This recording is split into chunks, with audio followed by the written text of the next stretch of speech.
All right, shalom, shalom. Shalom. We First want and to begin with, foremost, you got it. we giving all praise, honor, and glory to Yahweh, Baruch Hashem. Hashem Yahushai, Bahashem Rakakodash.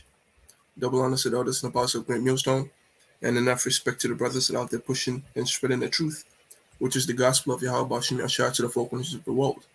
Now, through the spirit and power of Yahweh Bahashem Yahshai, we just wanted to do a quick video and try to the best of our ability to help all of us, the whole church, and edify Israel as to what it means to be as to what it means to be in the days that of the Lord, right? So to put it that way, and that there is no room for what you call it, a wishy-washy person. I hope I'm saying it right. There is no room for a person who is back and forth. You know, you need to be firm in this truth, and you need to be you need to be a real person. You know, because it's about to get real out here, and when it's real, you know, there ain't no fake person that's not going to be exposed. But basically, it's rooted in it's rooted in the thought of thinking that though we are coming into the end of we are in the end of days, and that yeah, Esau's coming down, that yeah, Yahweh Hashem Yahushua is coming down to deliver us, and yeah, the kingdom is at hand. We also need to understand that it's also a time of revealing, a time of truth, and a time of test. Okay, and so essentially, it's like you in college and it's the end of the semester.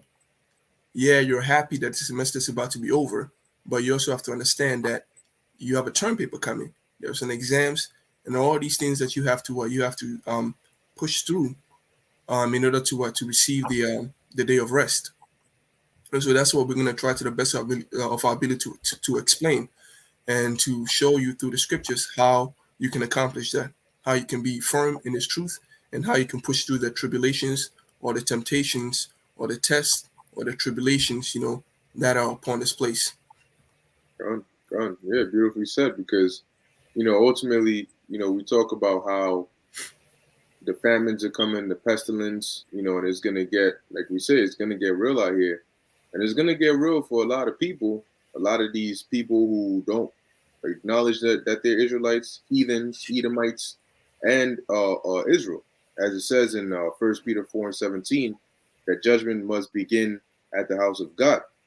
Now, even for us, the prophets, the men of the Lord, the women, that are taking heed, that are the believers, it's still gonna get real to some extent, meaning that we're gonna be put in situations that we're not used to, and that we're not necessarily comfortable with. Because as we were speaking about before we started the lesson, right now we show our diligence for the most part from like those that teach to the Lord by going out there, being constant in season, out of season, whether it's cold, whether it's hot, whether you have allergies, whether you don't, doing your lessons throughout the week, being diligent, being consistent with it, and edifying, because that's the lot that needs to be taken, needs to be done right now. That's the work that we need to do right now.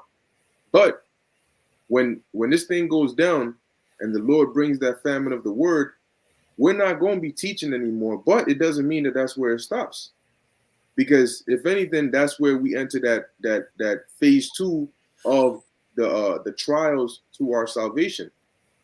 Because the hour of temptation is not going to be a video that we got to do. It's going to be something that you actually physically have to go through.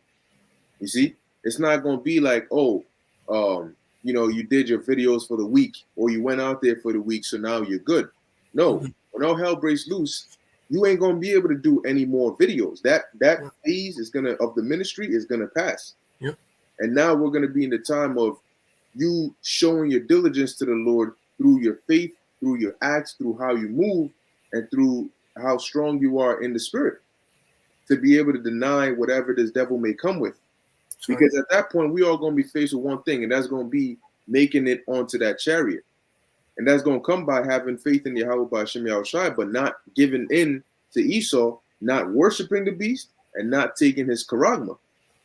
And that's not going to be something that, I just put a couple precepts together and now I'm doing this lesson. No, at that time, you're going to need to put those precepts together and actually live it. That's right. Those lessons in that time are not going to be videos that we do to it's going to be actions that we need to take based on our knowledge of the scriptures. That's why Isaiah 33:6 says, and wisdom and knowledge shall be what? The stability of thy tongue. Because it's going to get real out here, even for us, the believers. What happens when the neighborhood you live in, something goes on in there and you can't stay there anymore? Now you out, but you don't know where you got to go. You try to go to a brother's house, but then the road is blocked off. Whatever the case is, you on your own, you on the fly. You got to now actually move in real life. This artificial system that they set up, once it breaks down, there's going to be violence and chaos in the streets. You're going to need to be able to live and move through the spirit. So in essence, the ministry is going to change. All right. In that sense, the way of us going out there and teaching, and that's going to all eventually that's going to be done. That portion is going to be done. And next is going to be survival, So yeah, we can get into it, whatever you got. All right. I got 2nd Ezra chapter 6, starting from I'm just gonna be jumping around. Verse 27, it says, "For evil shall be put out, and deceit shall be quenched. As for faith, it shall flourish. Corruption shall be overcome, and the truth, which has been so long without fruit, shall be declared." That's right. And the truth also includes the truth of our character, okay, the integrity of our heart, and that truth is. Oh, am I sharing my screen, Salakia? Yeah. No, you're not sharing right now. Yeah. Right. And this truth is also includes the integrity of our heart. See, the Most High is gonna bring out the truth. If you're a piece of shit, if you're full of shit, the Most High is gonna make that known, right? And if you're real and you kept this word in your heart, and you took the advice of James when he said, "What be ye doers of the word, not just hearers only." He's gonna know if you took that advice, and he's gonna reward you for that. But if you were full of shit and all you did was just talk and boast about just being in the truth, the Most High is gonna he's gonna make that known. All right, so these things we have to put in mind, that the day of the Lord is also it's a great day, right? And we should not take that lightly. It is upon everybody's head, man, and you have to do whatever it is that you can to escape it. All right. Another, I also got 2nd Ezra chapter 7, verse 34. It says, "But judgment only shall remain, truth shall stand, and faith shall wax strong. The work shall flow, and the reward shall be shown, and the good deed shall be a force, and the wicked deed shall bear no rule." That's right. So there is no rule. There is no place, right? The Most High, at times coming when the Most High has tolerated how do I put it? When he has tolerated like wicked deeds, right? Up to that point, and then he no longer allows it, there is no more place left for you no more. And you don't want to be that person whom the Most High has no pleasure in. Right. You want to be the person who did what? Who did good deeds, man. You want to be the person who waxes strong because you have faith. So that's it on that. Brothers need to keep understanding this. Whenever you think of the day of the Lord, keep thinking about yourself. That's why the scripture says, "Work out your salvation with fear and trembling." A man who is fearful and trembling of the judgments of Yahweh Bashim Yahushai does whatever it is in his power, to escape it. And he's always meditating on what he's supposed to do next. What am I doing wrong? What can I even do more? Be mindful of this, man. This truth ain't just about cursing Edomites out. It's about you getting better. Because remember, how do I put it? Here it is, like Yahushai, the debt that Yahushai is paying for us. You have to make sure that you have to make sure that it counts. Like if I'm not, I want to make sure I'm not phrasing wrong. Like, brothers, you can help me out. The debt that Yahushai paid, pretty much on it. Yeah, there you go. I was gonna say pretty much gotta live up to it because like you were saying, that's not a cheap price that Yahushai paid. Yeah. He gave up his life, and in the manner he gave it up, and he was sacrificed. So you that's an opportunity that you don't. That's like a once in a lifetime opportunity. So you can't just take that and be like that napkin nigga in the book of Luke, the parable the Lord gave, who when the Lord gave him that talent, he went and hid it under a napkin. Now, he didn't consider, how did the Lord get this talent to give me? Mm. Because what did the Lord have to go through for us to get that understanding? He Yeah. had to go through a lot, you know. Now, like the scripture you read earlier in the second Ezra 7, Right. and I believe where you're at 34, right? It says, but Mhm. judgment only shall remain. Now, here's the thing. When you deal with judgment, say for example, you're like in a court, and there's, you know, the when you're in a court and the judge is there, before the judgment comes out, there's only one. The only things that are prevalent in the court are evidence, Yeah. right? And Mm. the evidence, the scriptures talk about how your sins shall bear witness against you. Mm-hmm. So your works are going to be weighed in the balance. That's going to be the only thing that's going to speak for you in that time. Not yourself, not how much you can plead to the Lord. No, it's going to be based on, what does it say in 2 Ezra 9? Those that are going to be delivered by their faith and by their works. It works, right? Right.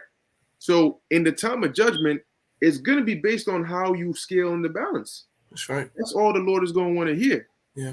And that's why we have Yahushai, because say we here and we're not doing too good, Yahushai got our backs to you know, make our joint a little heavier so that we don't be found wanting when our works are weighed in the balance. That's right. So when we say that it's going to get real out here, the works that you do now, the Lord is going to weigh it in that time. Yeah. So like you did the example earlier with the semester, yeah, we're excited because semester is almost over. But what do we always remember? There's a final exam. Yeah. And what happens with the final exam? The final exam comes right before what, summer vacation or whatnot. Yeah. And you got students who ain't never did anything. They were cutting class. They were just sitting, laughing, whatever whatever.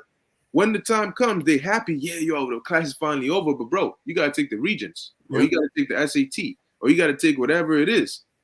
And if you fail it, the same class, see, that's how it works in the school system. The same class you just stressed your whole brains out in, you gotta retake it, right? Yeah. The only thing is, in this time, you don't get a retake. Yeah. Fail this, you're dead. Mm-hmm. Oh yeah. You know what I mean? You're dead. So along with the excitement of we're almost out of here, well, the question has to come in mind, am I almost out of here? Because the time is going to come when the deliverance is going to be there, but am I going to be delivered in that day? And that's why the Apostle Paul said, what? Examine yourselves daily, whether you be in the faith. That's right. Because you don't want to be somebody who teaches and you building up others, but you yourself are a castaway. Mm.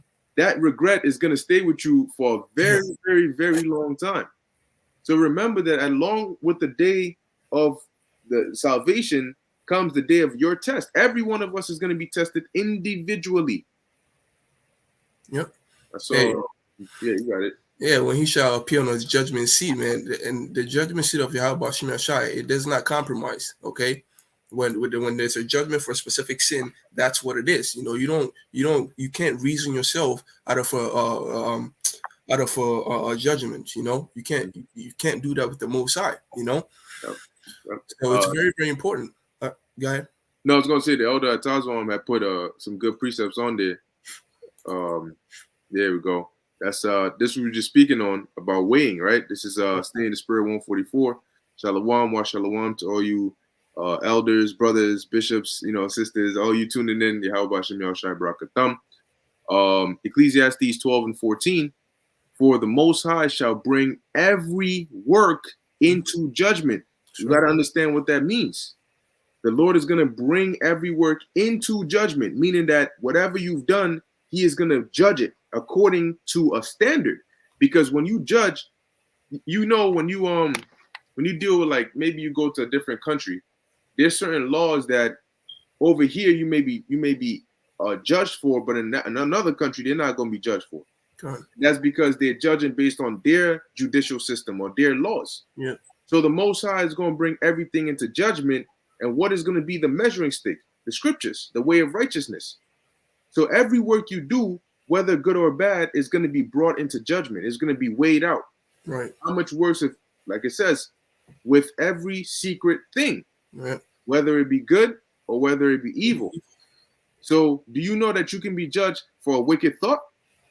You can be judged because there are things in you got Jake that'll try to be slick. You know, they'll try to say, well, technically ain't no law that I was breaking, so I'm good.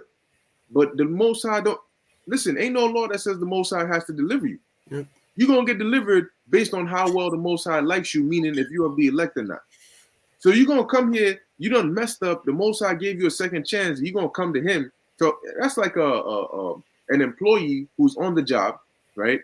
He almost got fired, but he got a second chance on the job, and he's on probation. The way for him to keep the job is if he impresses his manager. And this dude is slacking, doing all manner of stupid shit. And when he gets called out by other coworkers in the presence of his manager, he says, well, according to the handbook, I didn't really do nothing wrong. I ain't do nothing It's not in my job description. Exactly. You can't fire me because I wasn't working extra hard or whatever. Motherfucker, this ain't about you can't you on probation. Your job is to impress the manager because he's gonna make the decision whether you stay or not. So you ain't supposed to be here giving excuses as to technicality. Well, the student handbook, the workers handbook. You gotta give it your all. You gotta go above and beyond to impress the manager. Mm-hmm. Because whether your ass stays or not, it's not gonna be according to that book per se. It's gonna be according to how he feels about you. Because he's gonna be putting in the word, yo, you know, he was on probation, but I did see a major improvement. He did this, he did this, he did this. How the hell is Yahushua supposed to plead your case when you ain't got shit? You ain't doing nothing. Here it is. The Lord says, all right, we bring him up on this account, this charge. Because there's councils in the heavens, right? So this individual will bring him up on these charges. How is Yahushua supposed to plead on your behalf when you are down here saying out of your mouth, I'm guilty? I don't need no lawyer. Yahushua, take a seat. I don't need you to defend me. And then they bring up your files, and all it is wicked works, wicked works, wicked works. And then what makes it worse is, all right, you may try to plead, well, he did it ignorantly. But then you find out that the motherfucker premeditated it and then went into it. Yeah. You know, I know this shit wicked, but hey, I mean, we under grace. And then the dude does it. So when things get real out here, all these things the Lord is going to bring back. All these wicked individuals who are doing whatever they please, they're going after the lust of the flesh, they're talking out of their mouth recklessly. When the time of judgment comes, the Lord is going to call all that to remembrance. That's right. When you look up and there's a missile coming, and you were so excited thinking, oh, deliverance is here, beam me up. Beam me up. That's an inside joke, right? Beam me up. And instead, you get beamed down on by either a laser or a missile. Before you get hit, you're going to have the flashback of why you about to be destroyed and not getting delivered. Mm-hmm.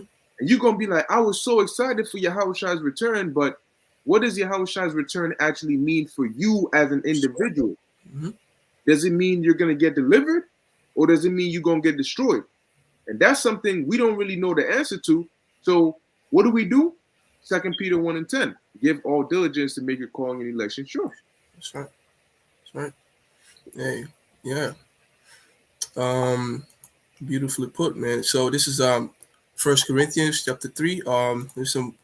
Okay, right. We can probably go to the comment board later on. Mm-hmm. 1 Corinthians chapter 3.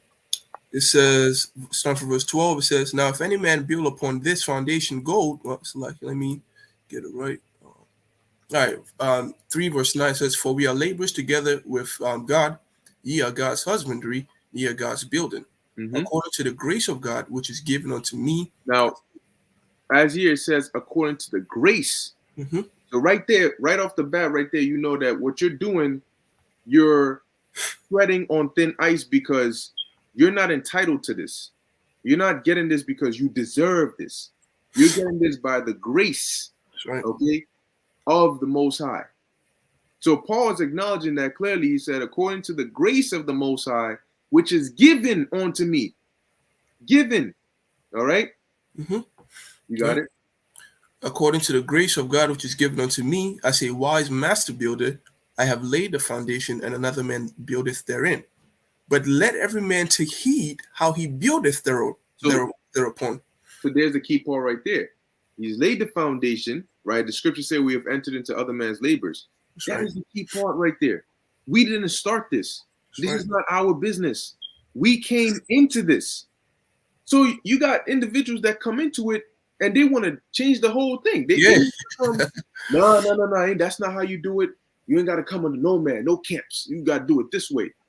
Bro, You didn't lay the foundation. You are coming into it. So you know what? When you go to work at a new job, there's something called convention, meaning when you come there, there's a certain way people do things, whether it's retail, how they fold the clothes, or how they answer stock checks, or how they do. There's a certain way each company does their thing. So when you get hired, you don't come there and reinvent the wheel. You don't come there and say, no, scrap all that. This is how we doing it. No, you come there and you learn how are you supposed to do this thing or maneuver or do the job. How is it done here? Well, when you come into the truth, that's why Paul said, take heed how you build thereupon, because you got to build according to the way that the blueprint is. You can't come and do whatever you want in this truth, because you're going to find out that you're going to spend years of your life building, but you're not really building. That's right. You're going to be building because you think you're building, but you're not doing it the right way. So in the eyes of the Most High, you're not building at all. Yeah. But let every man take heed how he buildeth thereupon. For other foundation can no man lay that is laid, which is Yahushua HaMashiach. There you go. Right. So there's no other foundation to be laid than Yahushua. And Yahushua, the foundation, the church of Yahushua, there's a specific way in how you have to labor, how you have to put the bricks on. And when you come here, you want to play games. That's why a lot of people get hurt when they get kicked out of the body. They get hurt. If they're not of the elect and the Lord doesn't have mercy on them and bring them back, they get hurt and they say, nah, I'm going to leave and I'm going to go do my own thing. You know what happens when you say, I'm going to go do my own thing? And you start, because you try to labor or build differently than how the body was supposed to be built. So you say, because of that, I was rejected, so I'm going to go do my own thing. In essence, you want to go lay your own foundation. And it doesn't matter how great you become, how quote unquote great you become, or how many followers you get, your foundation is not Yahushua. And that means you're building, you have another foundation. So what's going to happen when your works are put to the test? It's not going to stand. That's right. Hey, if I may add, 2 Corinthians, Paul said, well, for the weapons of our warfare are not carnal, but are mighty through Yahushua to the pulling down strongholds. So when it tells you no other foundation can a man lay, it's telling you that, look, man, while the foundation which is in Yahushua is being laid, you can't lay anything next to it. It's getting pulled down, So there's nothing else that can be done except for what is done in Yahushua. And just not to derail the whole thing, this is something real, man. You have to make sure that you are in it like the way Yahushua wants you to be in it. Yahushua doesn't want a scumbag in it. That is one of the main problems that he had with the Pharisees. He cursed them left and right because they were hypocrites, because they weren't about righteousness. They just wanted to appear righteous, That was the thing. That was the major thing that he had about them, That's right. So like the brothers, go ahead. No, so like you keep going. So like the brother said, we're going to be finding out that a man can be building, but not really building. It says, verse 12, 2 Corinthians chapter 3, verse 12. Now, if any man build upon this foundation gold, silver, precious stones, wood, hay, stubble, every man's work shall be made manifest. And this is what we look forward to. I mean, this is what we're preparing for. The day of manifestation, the day the second Ezra said, what? Truth shall be what? Shall be revealed, man. This is what we're looking for. This is what we're preparing for, to make sure that when that day of revelation comes, we are not fake. We are real. We are not something that we are not garbage just to be thrown out, but we want to make sure that we are what? We are precious, so that Yahushua may keep us. That's right. For the day shall declare it, because it shall be. Slaki, real quick, if you could just send, I'm gonna put the email here in the private chat. And send the link to the elder Itazwam. So you can join in. Yeah. Okay, cut. That's I just sent it right now. Okay, you keep talking. I got you. The beauty of technology, right? See, now if we were in the ancient world, for some way, somehow, if you could see what was going on in another land, you're like, damn, them brothers getting down, man. I'm trying to get in there. How you going, But through the Spirit, the Lord has it to where it's so easy to just, to just get into it. But just like the brother was reading, I'm gonna pull it up on here. We were in 1 Corinthians, and it's dealing with your works being tested. Now you notice the scriptures classify our works into categories, right? You have some. Let me actually just pull it here so I can make much better reference. All right, 1 Corinthians chapter 3, verse 13. It says, "Every man's work shall be made manifest, for the day shall declare it. For the day shall declare it." Shalom, shalom, Yahweh Bashem, Yahushai Barakatah, big brother Manat Zakba. The day shall declare it. So when the time comes, we're not going to even, God, we're not going to even need to oh, this brother did. No, based on the things that are going on, it's going to let it be known whose works are made of what. Because the Yahushua said, what? Sufficient is the evil, basically, of the day. So we're going to be tested according to the test Yahweh Bashem Yahushua has set up. And that's going to let it be known, it's going to make it manifest what manner of works what manner of material your works are. So that's why you got right now is the time to take this as you see what's going on over there. That's prophecy. This whole situation with Russia and Ukraine, that's wars and rumors of wars. And they're saying, look, they're talking about nukes now. They're talking about nuclear weapons. Why are they talking about nuclear weapons? Because we're so bugged out. We just make things up. We wake up. We just come off the top of our head. We just wake up out of bed and just come off the top of our head with just outlandish things. Yeah, there's going to be a nuclear war between Russia, the U.S., and a few other, some other countries. Go out there and teach that. So we just make shit up. And it just so happens that when you read the scriptures, it's in there. But no.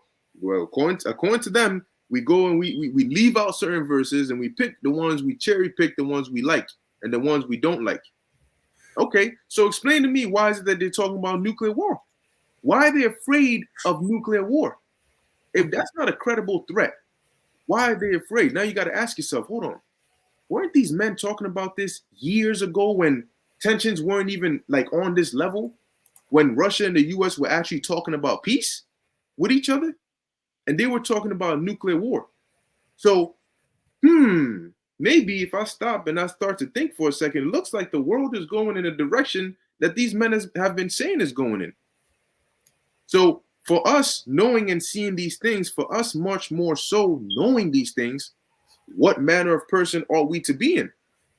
Should we not be making sure, hey, look, man, you see the thing going on over there? This means that our salvation is near. So what does that mean for me? What should I be doing knowing our salvation is near? I got to make sure that I'm on point, right? If you have a visitor coming over and you know that they're close, they text you, I'm like, I'll be there within the next, I'll be close. I'm close. And you looking around, instantly, what are you thinking? You looking around, you're like, yo, let me make sure my room is clean and make sure that the kitchen is clean, dishes are washed, because you don't want them coming into your house and your house is not looking right.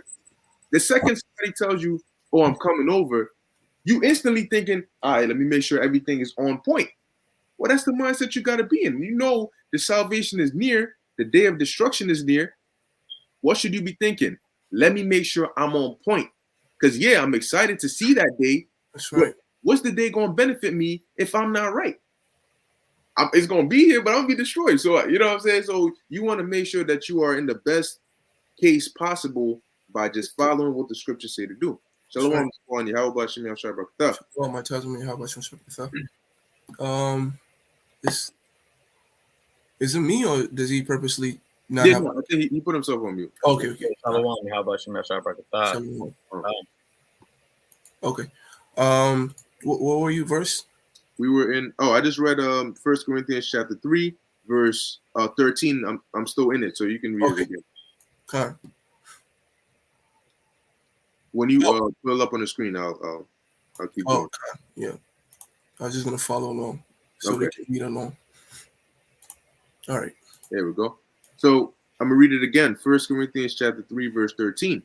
It says, "Every man's work shall be made manifest, for the day shall declare it, because it shall be revealed by what? Fire." So there you go. It's going to be revealed by fire. And the fire shall try every man's work, what sort it is. Right? So everybody's work is going to be tried. This is why you got people that get mad at the Apostle Tahar, for example, or they get mad at brothers in their camp or the elders in their camp because you get God on if you don't do videos or if you don't edify or if you're not out there. And people get mad because, oh, this guy's always on my back. Oh, this guy's giving quotas. He just wants to look good. He got his men doing this. The scriptures say that every man's work is going to be tried. So what if you got somebody telling you to set this requirement or to do this? That's to help you get some works. That's right. If you just sitting there, you're not doing nothing, you a napkin nigga. And if you a napkin nigga, you're gonna be destroyed. Because what works are gonna be tried of you. Because people, well, if I don't got no works, if you don't have no works, that is a form of works. Because that shows the Lord that you ain't doing nothing. So what's your reward gonna be? Destruction. So you can't get mad. The fact that there's even an order out there like that is showing love to you to get you on your stuff. Because you have certain brothers who, you know, they need that push. They need that, yo, make sure you get this done, and then they'll do it. But you gotta have some works. You gotta do something. This ain't for free. The Lord is not asking much, but the little He asks for, you're gonna have to do it, man. It matters. Yep. Yeah, if I could add on, because like through the Spirit, what y'all was saying about how we enter into other man's labors, you know, and we can't just come in here and do it, you know, however we want to do it. You could pull up Galatians 2 and start at 1. Mm-hmm.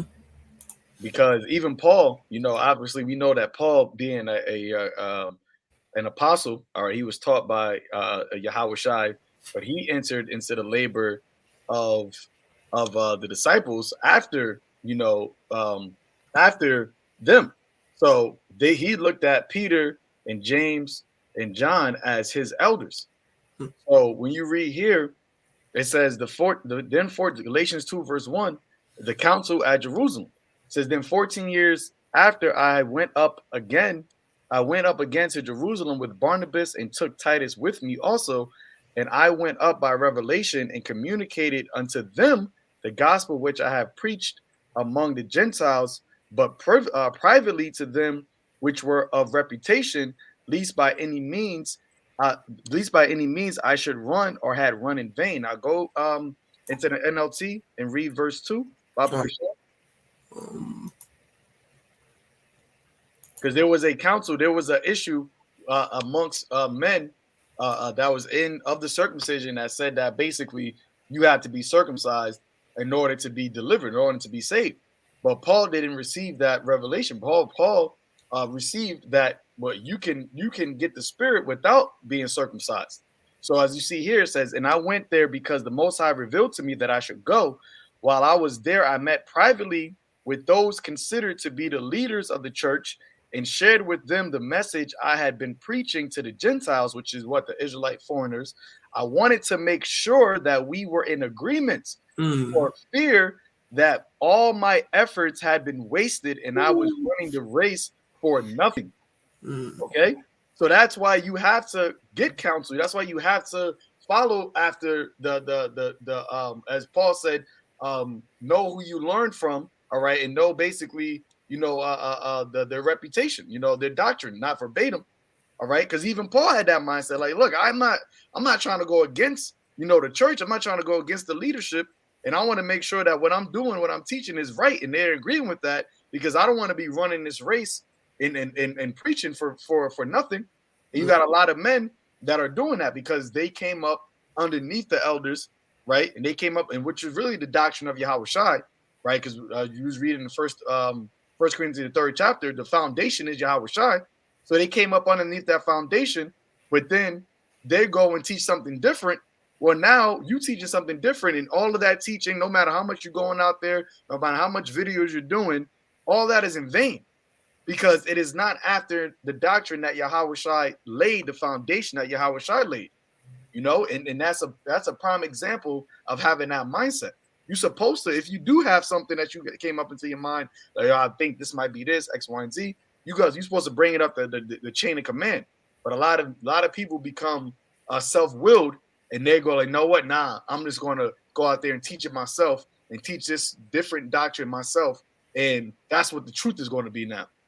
Like the Lord is like, all right, well, this whole foundation we laid for these past 45, 50, 60 years is not the true foundation. This is going to be the true foundation here right now. Yeah, I just want to add that. Done. Tawada, very beautiful point, and actually brought to mind a quick precept, which is the book of Ezekiel, chapter 33, verse 13. And it says, when I say to the righteous that he shall surely live, if he trust to his own righteousness and commit iniquity, all his righteousness shall not be remembered. But for his iniquity that he hath committed, he shall die for it. Mhm. Now, we know that this applying to the actual, going off and, following the ways of the Lord, but applying that to this truth, that righteousness is going into the works that you do, the labor that you are doing in the work of, in the name of Yahweh Ba'ashem Yahweh Shai. Now, if it says here, if you trust to his own righteousness, so he's saying, no, you know what? I don't want to come under men. I don't want to I got rebuked and I didn't like it. Or I try to bring this in here and they said, no, you got to stick to this. I don't like being told what to do. I don't like conforming. Okay. So because of that, he says, well, I'm going to go do my own. I'm going to go teach it the way I want to teach it. Like that was going into.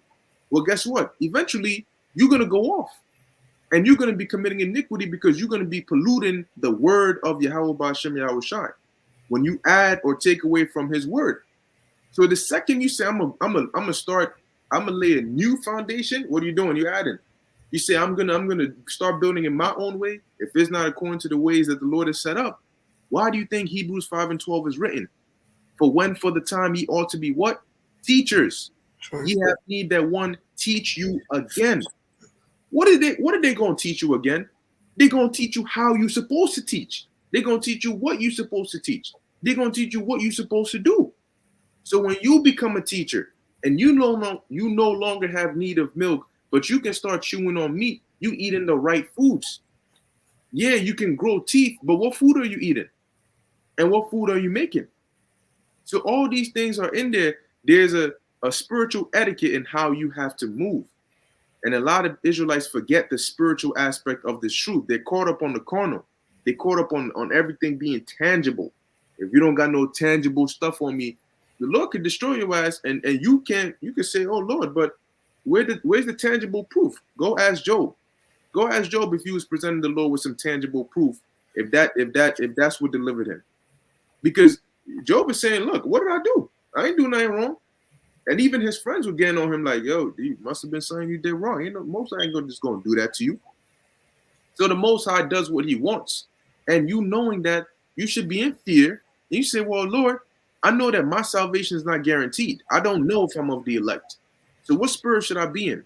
Well, what I do know is going to get real out here. What I do know is we're all going to be tested, as we're reading of in 1 Corinthians chapter 3. I do know that my works are going to be tried against fire. And fire, nothing escapes fire. You either get pure or purer, or you get destroyed. Mm-hmm. So what am I going to do? Well, all right, I'm going to make sure that I put in as much work as I can, so that when it goes against that fire, it stands. I don't know if it will or not, but I know that if I could do at least the most that I can, then in that point, hey, I did the best I can. That's all I could tell the Lord. Sure. Lord, I'm not perfect. I know I'm not, none of us deserve this. All I can say is I did the best that I could with what you gave me. That's it. So you judge, you have mercy. That's it. Yeah. So you got it. Keep going on that. Verse 14, if any man's work abide, which he has built thereupon, he shall receive a reward. And that's also an example with the servants who, when they received the talents, they went and they brought back more talents. They received the reward. Go ahead. That's right. And if any man's work shall be burned, he shall suffer loss.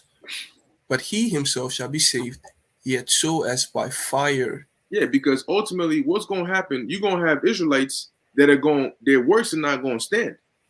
And they still going to be saved, but the fire they're going to be saved by is going to be a different kind of fire.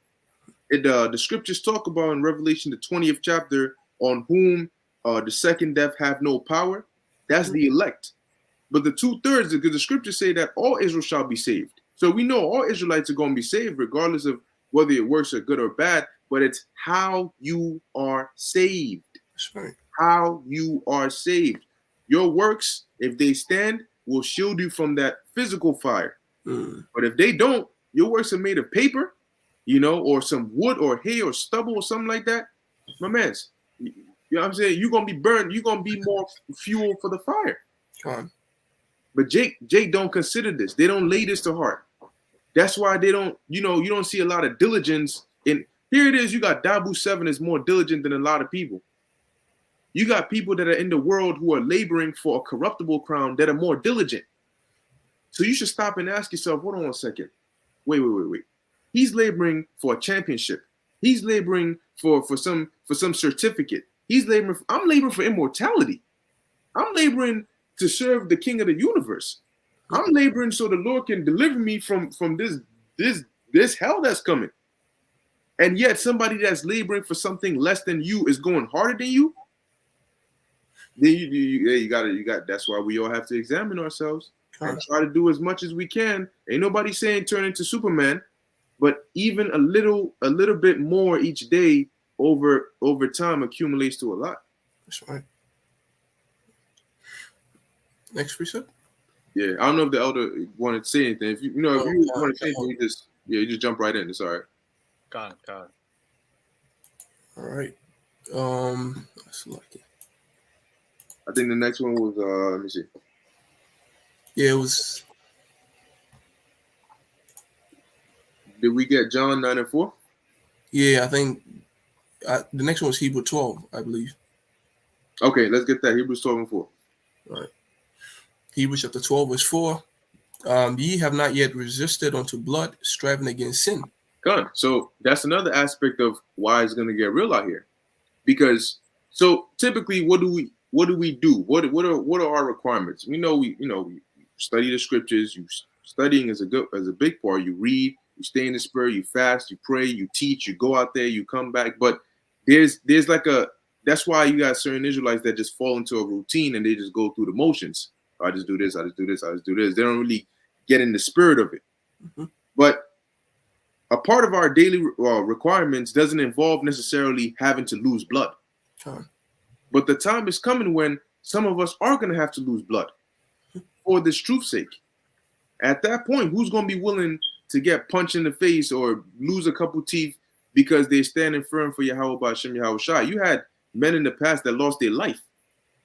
They lost their life. They gave up. They gave up their life. If you read some of the things that were required of the men of the Lord back then, you got to ask yourself, how many of you can do that today? How many of us can do that today? If the Lord, Abraham and Isaac, and he said, go sacrifice your son, how many of us would actually be able to even process that to go and do it? You look at your son, and then you think in your head what I'm about to do to him, you thinking, damn, Lord, like, is this even like okay? Like that, you know what I'm saying? Like, you wouldn't just randomly go and pick up somebody else's son and even do that. How much more for your own? How many of us would be willing to do that? The Lord telling Ezekiel he was gonna basically kill his wife, and he couldn't mourn. How many of us would be able to do that? Mm-hmm. There are people that fall out the truth over women. So how much more for the Lord say, I'm gonna kill your wife and you can't mourn?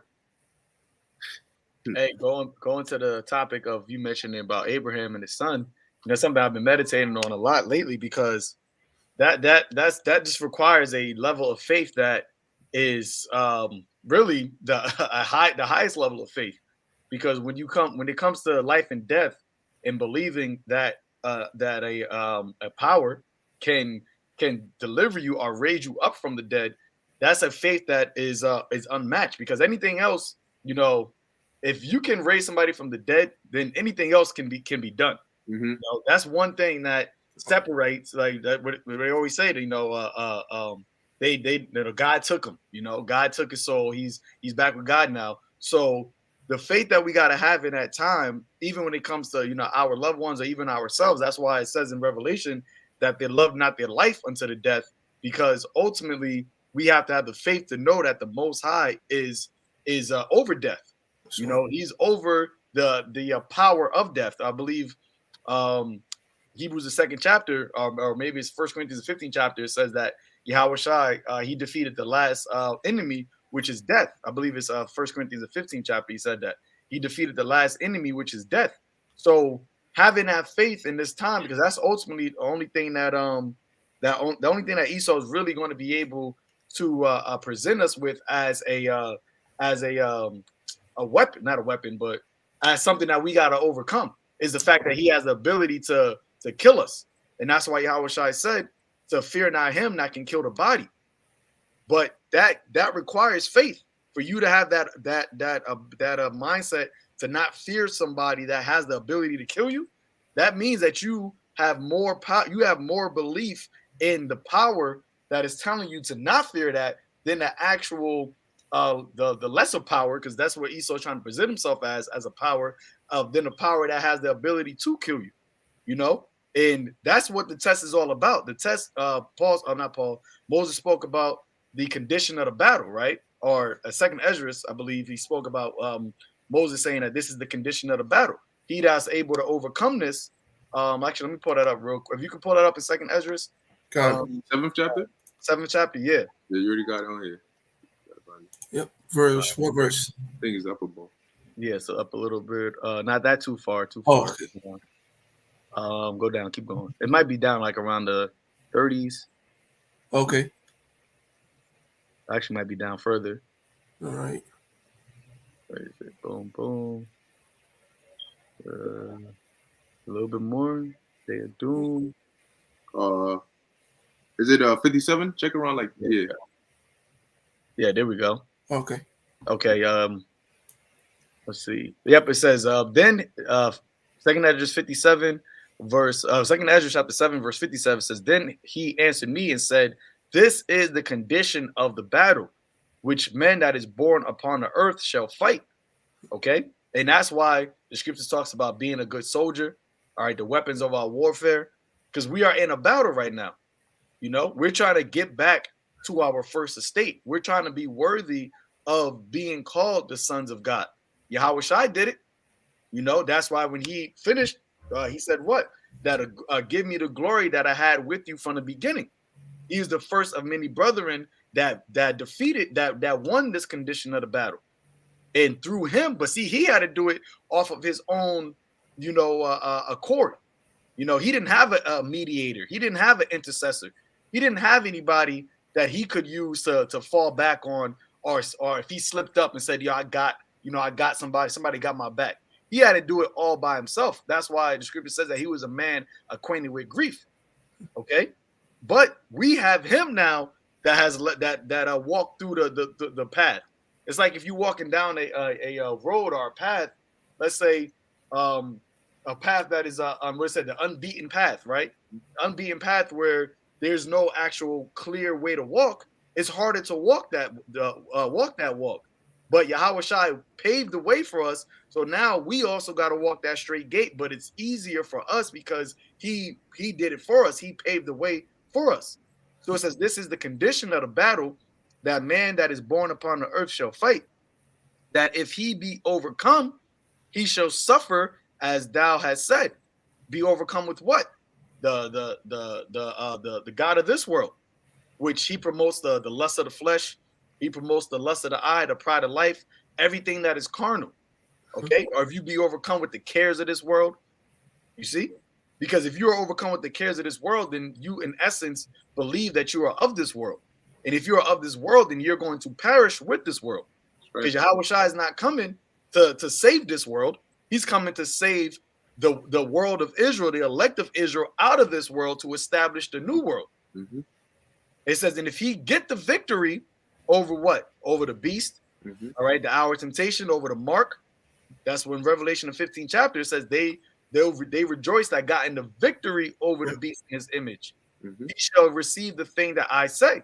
And that is what? The immortality, okay, the paradise that is laid up for us, man. But the last thing that this devil is going to come with, as you were saying before in Hebrews, the 12th chapter, is going to have to strive for the truth, death, man. Now, a lot of us have not resisted sin yet unto blood. Because what is the ultimate sin? that we're going to have to resist is what? The charagma, the MOB. Okay. And a lot of people are going to have to resist that to the point of blood being shed. But knowing that the victory comes through the resistance, the victory comes through keeping your integrity through that hour of temptation. And you got to have real faith to believe that is what that there's a reward for resisting that. And a lot of people don't have that type of faith. And we pray that we have that faith and we continue to increase that faith. And really what we're doing now, whether brothers know it or not, but all of this is increasing our faith in doing that. That's right. All right. That's why the Lord said, because thou hast kept the word of my patience, I will keep thee in an hour of temptation. You know, that's it. Very beautiful point. Yeah, because hey, even when we do these lessons, as well as the viewers are being edified, we are as well. You know, as we're getting into it. You know, so that's a very valid point right there. See, there's one of those motivational speakers, I don't remember his name, but he said pain is temporary. He said it may be for a minute or hour or even a year or something like that. But if you, I forgot what he said, but he said it's temporary, but if you succumb to it, it will last forever. You know, so you may be going through pain for a couple of seconds. If you overcome it, that's it. You know, a month, you overcome it, that's it. But if you let that pain overcome you, it'll put you in a position where you're going to be in a new type of pain that'll last forever. And it might not be the same physical pain, but it'll be that mental pain of not being able to overcome that previous obstacle that you were in. And as we see these things, death, the suffering, look, when you see it, it's all about perspective. It's all about perspective. You know, you gotta be able to look at a situation, and how your mind processes it is going to determine how you act in that situation. Perception, deception.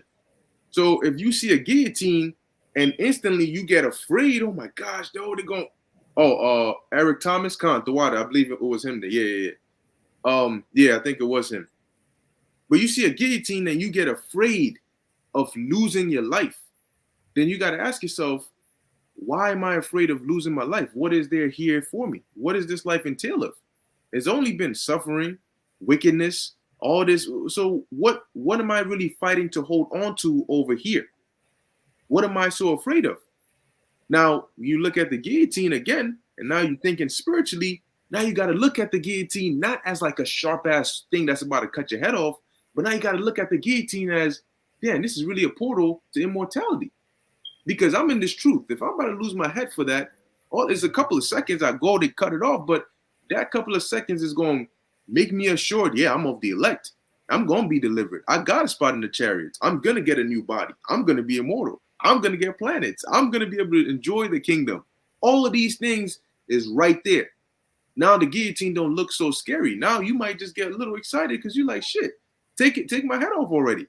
That's why Paul was comfortable going up to lose his life, because he said, I've done what I need to do. From henceforth, there is a crown laid for me. So if I'm afraid to get my head taken off, then that's like saying the crown is right there, but you're hesitating to go get it. Go get your crown, king, right? Go get it. You want it, go get it. And he said, 2 Timothy 4 verse 6, for now I am ready to be offered. And the time of my departure is at hand. Okay? Because that's what you got to look at it as. As you said, it's like a portal to immortality. So you're just departing this world, which is vexing anyway. You're departing the trials of this world. So it's like, if in Job, it tells you what, there the wicked shall cease from troubling. There the weary shall be at rest. See, we're looking to enter into our rest. As long as we're here in this vessel, we are always going to have to labor. Why do you think the elders, they're elderly men, but they're still laboring? You know, we've seen them go from having dark hair to gray hair, and they're still doing the labor. And we, me and one of the brothers, we always talk about, like, I don't want to be the elders. Like, I don't want to be from going to being a young man to being an elderly man and still being in this, in this world.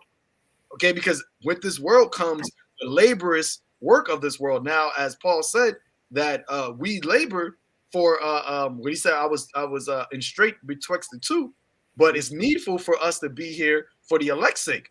And that's why we always are constantly praying that the Lord speed up the days and he seal the elect so that we can enter into our rest, so that we don't have to labor anymore and be in this vexing, God-forsaken age that we're in, you know, and being ready to depart. And if that means that we got to depart by way of either, Lord willing, getting taken up in a chariot, or Lord willing, you know, exiting from this vessel into the spirit realm, hey, the Lord's will be done. He will be glorified in any way, because at the end of the day, if we die on this side, we're going to die.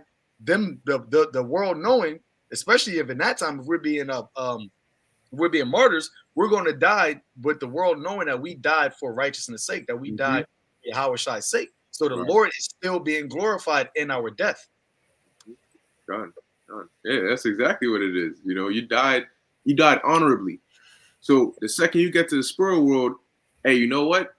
I'm not perfect, but at least in my heart, I was willing to go as far as to lose my life for righteousness' sake. You know, you got people in the world that die over gun violence. They die for committing adultery. They die for being an evildoer. They die over a block. What happened? They die over a block. That's not even. Yeah. I was just thinking that. Jake died for a block. You know, you died for, but why'd you lose your life? Yeah, it's my block. I had to defend my block. But here it is. You died for righteousness' sake. It's crazy, man. What happened? He died over some Jordans. Over some Jordans. Over a parking lot. Over parking. Yep. Over parking. And that's how you look at it. It's like, yo, what a disgrace! Like, what a disgrace! Like you get to the spirit world, like, yeah. And now you're back in your right mind. You're like, what is that shit? Like, yeah. And those deaths are never something like easy. They get judged horribly. Like, you get stabbed up, you know, you get shot mad times over some shit that at the end of the day is just complete vain, man. Gone. You know, so it shows you, but we should look at that and say, look, if somebody in the world is able to, they're willing to lose their life over a block, over a name, over sneakers, should you not be willing to lose your life for the name? Yahushua lost his life for us, right? Now I got a quick precept. This is Ecclesiastes 30:17. Death is better than a bitter life or continual sickness. So we're living a bitter life now. So just like Stephen was relieved when he saw it, look, whatever pain Stephen must have been going through when he saw Yahushua, it all just subsided. He wasn't saying, ow, my leg, no. His spirit was so fixated on Yahushua, the glory, all of that nothing, when somebody's like pushing you or bugging you, but your mind is somewhere else that you don't even feel that there's somebody touching you because your mind is so captivated. Well, on a higher level, when your spirit is so captivated, it doesn't matter if you're feeling pain or whatever you're feeling, it's like you're not even here. Your spirit is just out somewhere. Yeah, a spiritual adrenaline. Right, yep. Because with adrenaline, sometimes something can happen to you that you might not even notice until after your adrenaline subsides. Yeah. You can get like hit or stabbed or something, a broken arm, but if your adrenaline is high enough, you won't even feel it until after after your adrenaline went down. So that's like in the spirit. You got spiritual adrenaline. That's what happened with he didn't even feel it. Like, he was able to pray for them. Like, they know now what they done. Like, why are you getting stoned? Like, that's what you're able to do. Yeah, that's crazy. God, yeah, that's crazy. Yeah. And like Samson too.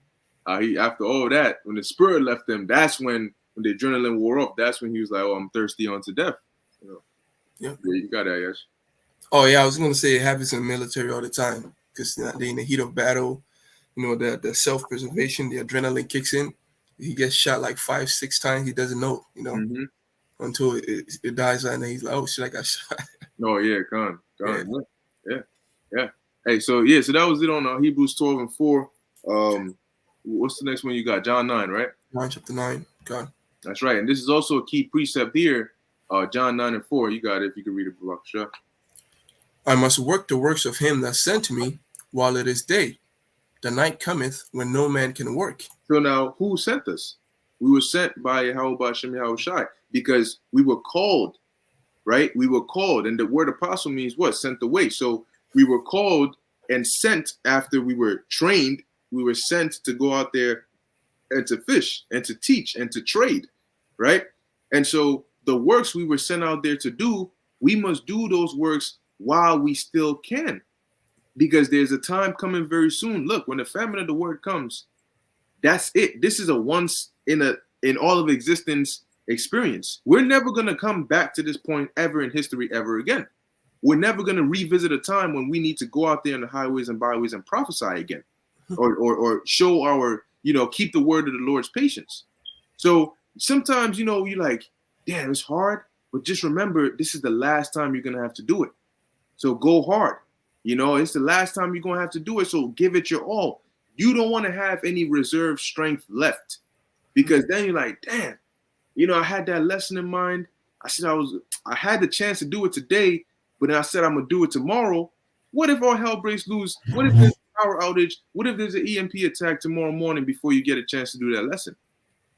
What if the Lord says, maybe that'll be that one lesson that's the deciding factor? You know how heavy that weighs on your conscience? So when you have the chance, do it while you can. That's for all of us, me, everybody.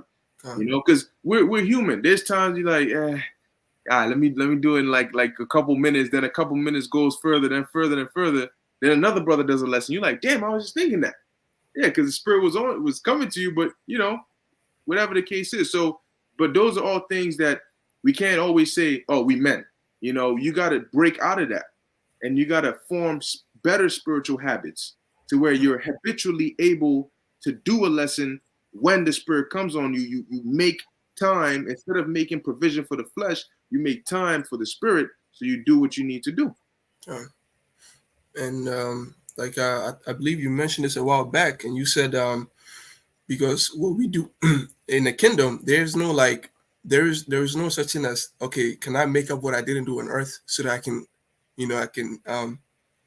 I can elevate and rank and all these things. Nah, man. When you're in the kingdom, whatever you did here, that's it. There's no promotion up there. There's no second chances. There's no extra credit up there.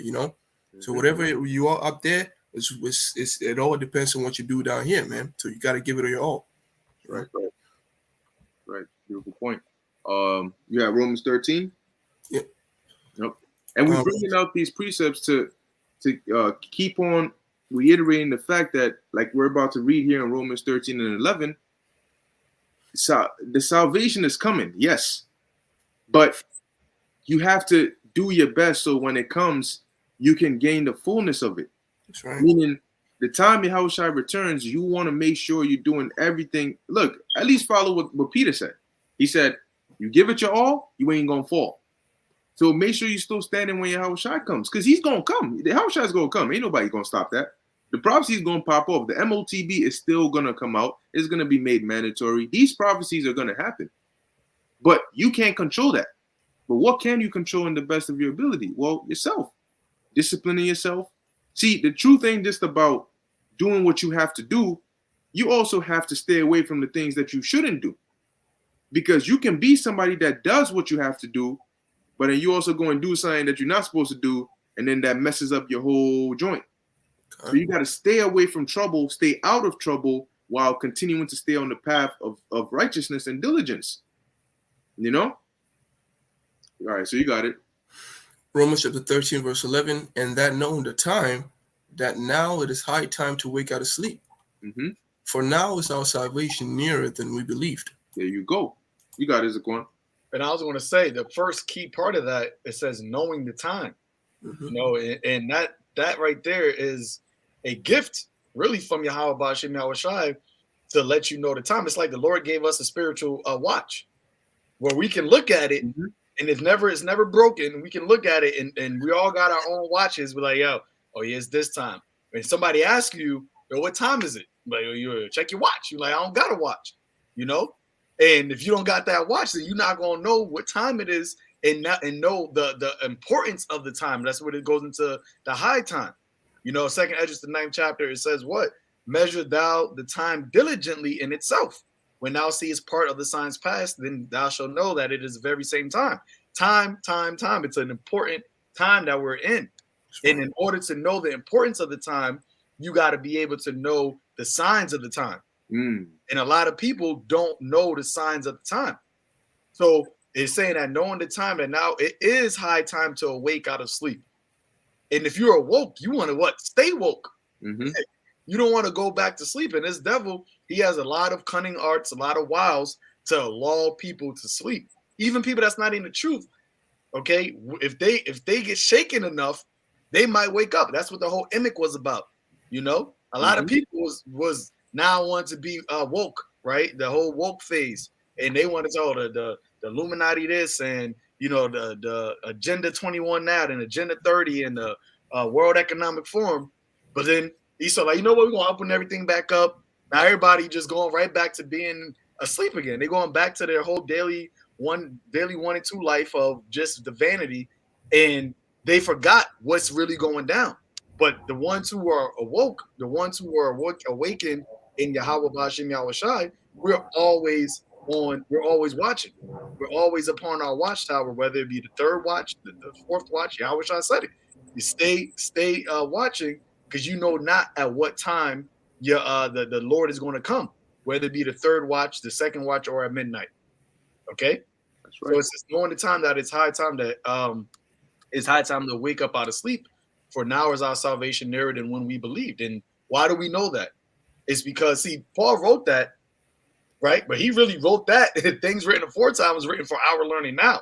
He wrote that because somebody can see, oh, Paul, see, he said that 2,000 years ago, but he wrote that in the spirit, man. And the same people that he was teaching to then is the same people that are back now that Paul is teaching and wrote these words to now. Because even Yahweh Shai said it, that this generation shall not pass to all be fulfilled. Well, guess what? Paul was in the generation of Yahweh Shai.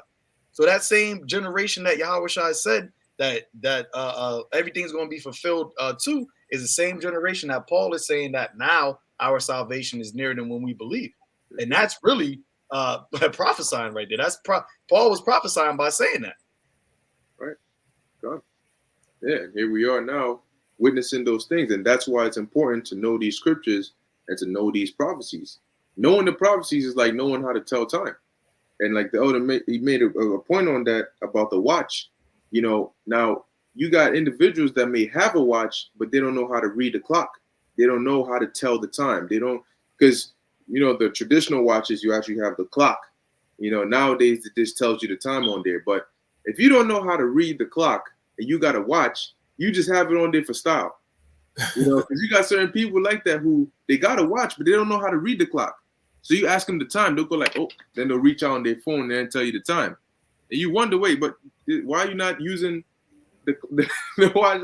Why you reach all the way in your pocket just to tell me the time? You can just read it. You can't read the digital. Yeah, exactly. Digital one, or is that the other one? I think it's the digital one, right? For what? For the times, because you got the one that's like the analog. You got the one that's like a digital. Yeah. I forget which one is which. I think the analog is the one with the hand and everything. Okay, that's the analog. Yeah, they can't read the analog. They need the digital one where it shows you the hour. Yep. And so eventually, when that's like in this truth, you may have the scriptures, but you don't know the prophecies. So you got the watch, but you can't tell the time. So now what good is it for you? Because you got it, and now you know what's going to happen. Everybody else who knows what time it is, right? And that knowing the time, the second we look at our clocks, we see that it's 3 o'clock. We know what's finna go down. Everybody gonna start moving. Imagine you in class, and then it hits 3 o'clock, and then everybody just looks at their watch, and then they just start packing up. They start packing their stuff. Yo, hurry, we gotta go. You know, you see what time it is, right? And you sitting there, huh? You looking at your shit. You're not sure what's going on because you can't tell the time. So you don't know, am I supposed to get up now? Am I supposed to, what's going on? They're going to be asking questions. We ain't going to need to ask each other. Look, man, if some shit goes down, we ain't going to need to come to each other and say, hey, brother, what, you know what that's about? What's going on with Russia and Ukraine? What's that about? The second I'm going to start a sentence, you're going to finish it for me. I'm going to think of a precept that you're going to already be saying it because we already know what time it is. And it's like the example you just used about for school. Imagine you couldn't leave the class until you looked at the clock. Oh man, and read the time. Now, if you couldn't read the analog, you trying to go reach into your phone to get your phone, but then imagine if your phone is dead. So now you can't leave, you know? And that's what you got to know the time. You got to be able to read, understand the signs of the times. Hey, Yahweh Shai said it. Ye hypocrites, you can discern the skies, but you can't discern the times, mm-hmm. you know? And that discerning of the times gives you the wisdom and knowledge of Yahweh Bashim Yahweh Shai that's going to make you stable. If you're not able to discern those things, and you need the actual, the digital to read it. That's like them saying, like, I need to see this, like verbatim, like right in my face to be able to know that this is what it is. I need to see that they come out and say the mark of the beast, MOTB, is this, and I want to see them come and start bringing everybody down to the lines. And by the time you realize it, by that point, it's going to be too late. Because you have no time to build up your faith. You got no time to get right in the eyes of the Lord. So really, and especially a lot of people that come into like that because you might have men that of that 11th hour, right? Lord have mercy on them. But let's say that they was lackadaisical or they were slow rolling. They might have to glorify the Lord in their body at that time. Because when they had the time to serve the Lord, they wasn't watching. So that when all hell breaks loose, they want to be like, oh, yeah, no, now I want to get right. Yeah, I want to get right now. Well, you don't got enough time to get right now. As you brought up before, the night, the night is coming where no man can work. Mm-hmm. So now your work got to be you glorifying the Lord in your body, and that's you taking that being that martyr, man. Mm-hmm. Mm-hmm. Gone. Yeah, because like you said, that. How are you going to make up for all that time? You got other men that have been, for example, you look at the elders and apostles, right? You wouldn't be doing this for that long in season, out of season, if you ain't truly believe it, right?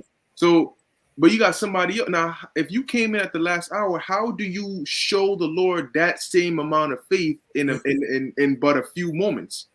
You need to do something real drastic, something real major. Mm-hmm. There was also back on the time analogy you gave.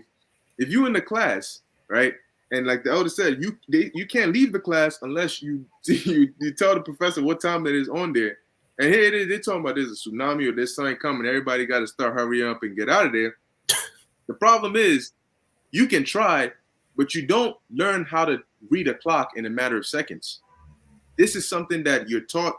And then over time, the more you do it, it's easier. Oh, it's 10 past such and such. Oh, it's 30 minutes to this. Oh, it's 15 to this. You can tell what time it is then. In the moment, you got to remember, in the moment, you're trying to tell time. You don't know how to do it. You're trying to learn on the spot, but there's so much going on that you can't even grasp the information. Somebody might whisper to you, yo, you got to look at the second hand and then the hour hand that tells you what hour. You all messed up. You hear the flood is almost here. Everybody's rushing.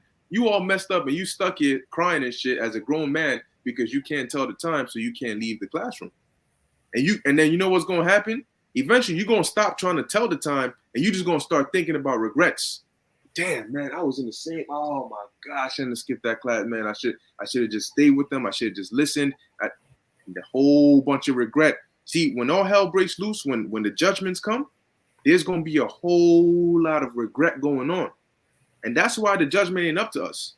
Because you see certain Israelites in the case they're gonna be in, you're gonna forget how much of a demon they were, because you're gonna be like, damn, that's so. I mean, all right, chill, But the Lord ain't gonna chill. The Lord doesn't get squeamish. I say that over and over again. Yahweh, Bahashem, Yahweh Shai doesn't get squeamish. They don't see your face fractured and broken in half, and you gotta chill out with that, man. That's too violent, it's too brutal. Slow down on that. Nah, man, the Lord, rip his face off. The Lord gives the commandment. So who's gonna tell the Lord to you guys think about that? Who's gonna tell the Lord to chill when he got a freaking 200-pound gorilla drumming on your fucking head while you're on the ground and your face just being busted open? Who's gonna come there to tell the Lord to chill? I'm not, because the Lord's gonna be bringing out judgment. I'm not gonna get in the way of that. The scriptures say the righteous shall be quiet for fear of evil.